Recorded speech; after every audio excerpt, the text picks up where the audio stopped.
উপজেলার রাজপথের লড়াকু সৈনিক সাবেক ছাত্রনেতা এবং বর্তমান উপজেলা আওয়ামী লীগের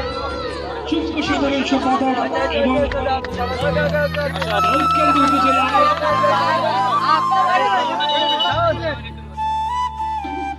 কি হবে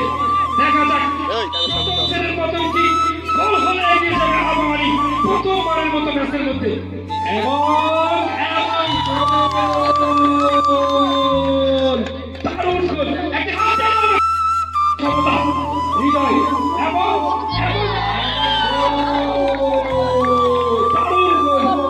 ফাইনাল কিন্তু ফাইনাল বাসী দর্শক আবহাওয়ারী দলের পুরো দায়িত্ব দলীয় ক্যাপ্টেন দারুণ গোল এক্সিলেন্ট গোল দেখার মতো একদম গোল পোস্টার কি হবে দেখা যাক হোসেন কি করতে পারবে এবং দারুণ সেলিব্রেশন দেখার সমতা জাসির আমার 69 যদি গোল করে 3 দিয়ে এগিয়ে যাবে এবং সবাই একসাথে এর মধ্যে 5টি গোল হয়েছে।